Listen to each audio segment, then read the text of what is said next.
LAC पर बढ़ते सैन्य जमावड़े के बीच भारत और चीन के बीच युद्ध के आसार प्रबल दिखाई देने लगे हैं और इसकी आशंका थिंक टैंक भी अब जाहिर करने लगे हैं। नमस्कार, मैं हूं मधुरेंद्र कुमार और आप देख रहे हैं मेरे साथ रणनीति।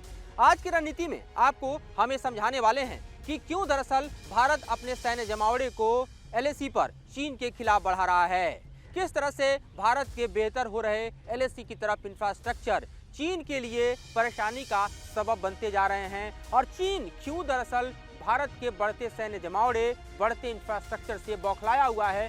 जबकि शी जिनपिंग के ही कार्यकाल में देखिए तो चीन का सैन्य बजट दोगुना हो चुका है और चीन की जीडीपी के मुकाबले अगर देखें तो बढ़ते चीन के सैन्य बजट, रक्षा बजट के कारण अस्थिरता न सिर्फ भारत के साथ बल्कि पड़ोसी मुल्कों के साथ भी चीन की बढ़ती जा रही है, जिसमें साउथ चाइना सी और ताइवान का इलाका भी शामिल है।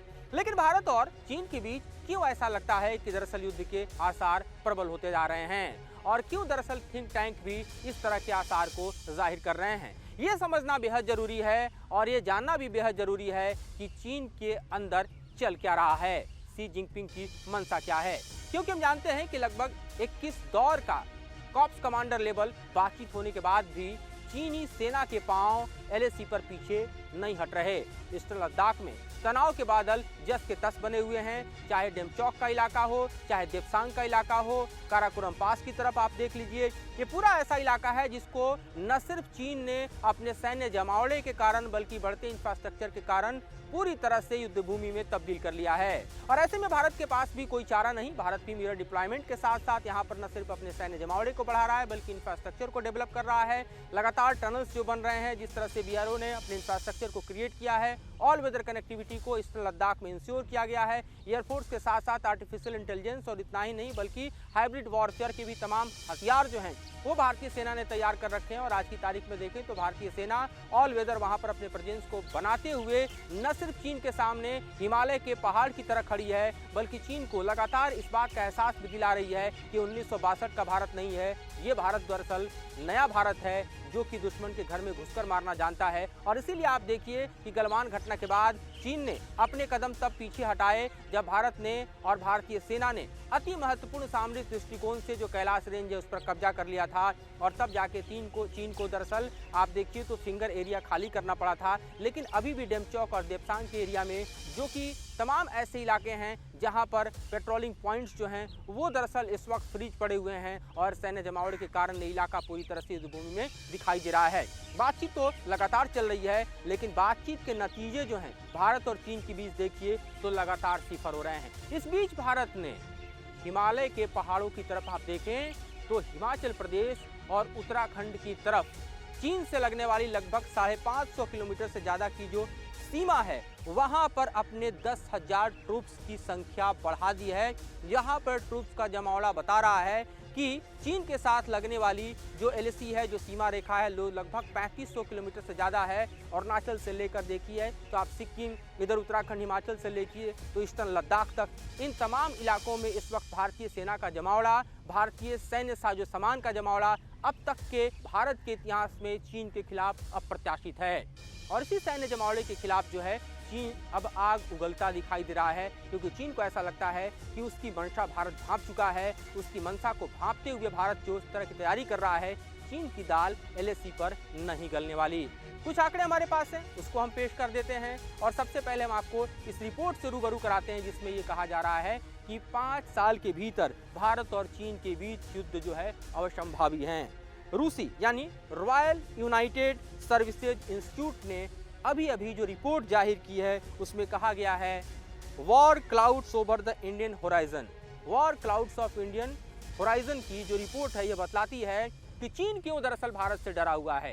ये रिपोर्ट कहती है कि चीन के डर का सबसे बड़ा कारण जो है शिनजियांग स्थित कास्गर एनर्जी प्लांट है। जी हाँ, कास्गर एनर्जी प्लांट ये वो प्लांट है जो कि लाइफलाइन मानी जाती है चीन की एनर्जी रिसोर्स के लिए। कास्गर एनर्जी प्लांट के जरिए चीन की ऊर्जा सुरक्षा जो है वो सुनिश्चित होती है। कास्गर एनर्जी प्लांट ऐसा है जो कि ईस्टर्न लद्दाख से देखें तो सीधे तौर पर टारगेट किया जा सकता है। कास्गर एनर्जी प्लांट का जो रिसोर्स देखिए आप, चाहे वो गैस हो या ऑयल हो ये ईरान से आता है और इसकी पाइपलाइन पाकिस्तान से होकर जाती है। इसकी जो पाइपलाइन दरअसल ईरान और चीन के बीच है वाया पाकिस्तान, वो सीपेक प्रोजेक्ट का हिस्सा है।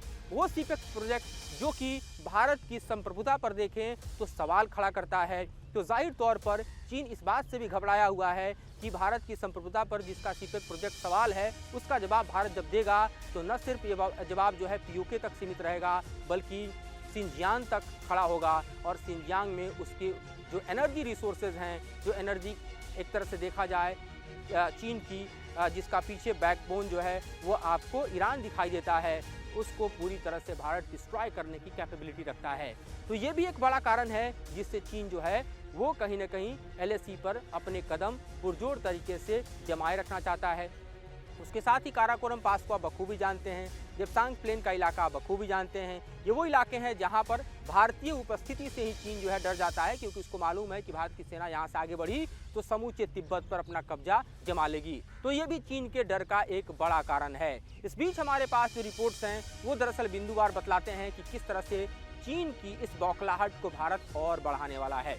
क्योंकि अगर हम डॉक्टर जयशंकर यानी भारत के विदेश मंत्री के बयानों पर ही गौर कर लें, आजकल वो जापान के दौरे पर गए हुए हैं, जापान में ही जो उन्होंने बयान दिए उस पर भी आप गौर करें तो साफ तौर पर विदेश मंत्रालय कहता है, विदेश मंत्री हमारे कहते हैं यानी मोदी सरकार की नीति के मुताबिक वो कहते हैं कि लिखित एग्रीमेंट जो भारत और चीन के बीच था उसका उल्लंघन चीन ने किया। और जब रिटन एग्रीमेंट का वैल्यू कोई नेबरहुड में ना करे तो उसके साथ जो है वो संबंधों को किस तरह से आगे बढ़ाया जाए।